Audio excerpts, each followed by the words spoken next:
पांच मंत्रालय लिए बैठे रहते थे तो सिर्फ और सिर्फ वसूली में रहते थे, जंगल राज। लेकिन वो लोग नहीं भूले हैं 90 के दशक में जो स्थिति बिहार की है। आरजेडी का संरक्षण मिलने लगता है अपराधियों को, तो अपराधी उस समय बेलगाम होते हैं। अब इनको अपराध दिखाई पड़ रहा है, अब इनको विकास नहीं दिखाई पड़ रहा है। जब जब इनको मौका मिलता है तो ये अपराध का ग्राफ बढ़ाने में लगे रहते हैं। जब जब इनको मौका मिलता है अपराधी बेलगाम हो जाते। लेकिन ये कान भरने का इनका काम अब नहीं चलने वाला है। जनता हर इनके ड्रामा को समझ रही है कि जनता को कैसे बहकाने और भड़काने में लगे हुए। इनका काम है बहकाना भड़काना। जहां से जनता का काम होना है वहां झांकने नहीं जाते हैं। क्राइम पे यानी कि अपराध, आरजेडी के लोगों को बोलने का कोई अधिकार नहीं है।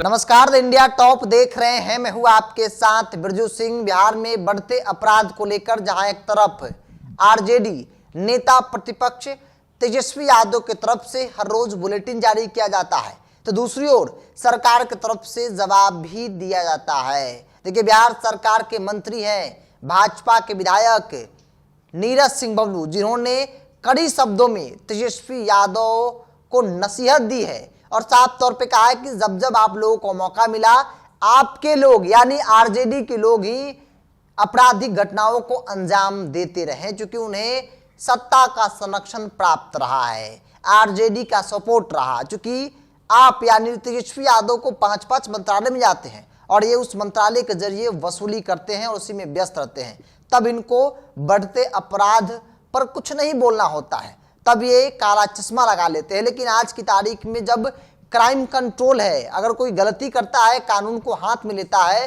तो उस पर तुरंत कार्रवाई होती है, विकास हो रहा है, तब इनको ये सारी चीजें नहीं दिख रही है, इनको उल्टा दिख रहा है। नीरज सिंह बबलू क्या कुछ कह रहे हैं तेजस्वी यादव को लेकर, आरजेडी के शासनकाल और क्राइम को लेकर, पूरी बयान को आप सुनिए। देखिए, सबसे पहले तो हम ये क्लियर करना चाहेंगे कि क्राइम पे यानी कि अपराध पे आरजेडी के लोगों को बोलने का कोई अधिकार नहीं है। जिस तरह से आप याद करिए, न हमेशा हम लोग नहीं याद दिलाना चाहते जंगल राज, लेकिन वो लोग नहीं भूले हैं 90 के दशक में जो स्थिति बिहार की थी।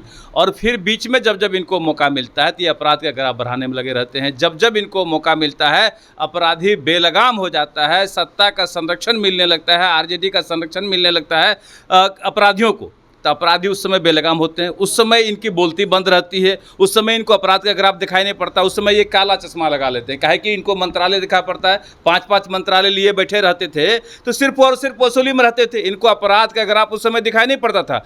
अब इनको अपराध दिखाई पड़ रहा है, अब इनको विकास नहीं दिखाई पड़ रहा है, इनको तरह तरह का गड़बड़ी दिखाई पड़ रहा है। अब ये जनता के बीच जाना चाह रहे हैं, धरना बैठना चाह रहे हैं। जनता इनको बेरोजगार कर दिया है। जब जनता बेरोजगार कर दिया है तभी जाएंगे जनता के बीच में। जब जनता मौका देती है उस समय हर कुछ भूल जाते हैं, उस समय विधानसभा को भूल जाते हैं। जहां से जनता का काम होना है वहां झांकने नहीं जाते हैं। एक हफ्ता का विधानसभा चला, झांकने नहीं गए एक भी दिन, लेकिन कहते अपराध का ग्राफ बढ़ गया, तो क्राइम बढ़ गया, तो भ्रष्टाचार बढ़ गया, तरह तरह की बातें करते हैं। जनता हर इनके ड्रामा को समझ रही है कि जनता को कैसे बहकाने और भड़काने में लगे हुए। इनका काम है बहकाना भड़काना बस। नीतीश कुमार और तेजस्वी यादव की कल मुलाकात हुई है, इसको लेकर कई सारे सियासी मायने लगाए जाने लगे। अरे तो वो नेता प्रतिपक्ष हैं, अपने विकास के काम के लिए, बाकी काम के लिए अपने जाते होंगे, कुछ कान भी भरने की कोशिश करेंगे। लेकिन ये कान भरने का इनका काम अब नहीं चलने वाला है। लोग माइंड मेकअप करके बैठे हैं, चाहे हमारे एनडीए के नेता हो या जनता, इनको पुनः सत्ता में नहीं आने दे रहा। बंगाल में कानून पारित किया गया है जिस तरीके से, उसको कैसे देखते हैं? देखिए, कानून अच्छी बात है, कानून का पालन भी होना चाहिए। बंगाल में कोई कानून का पालन नहीं होता है, वहाँ गुंडागर्दी होता है, गुंडा का राज है। अब देख रहे जिस तरह से बलात्कार करके लोग घूम रहे हैं, इससे स्पष्ट होता है कि पूरे देश में अगर सबसे खराब हाल किसी राज्य का है तो वो बंगाल है।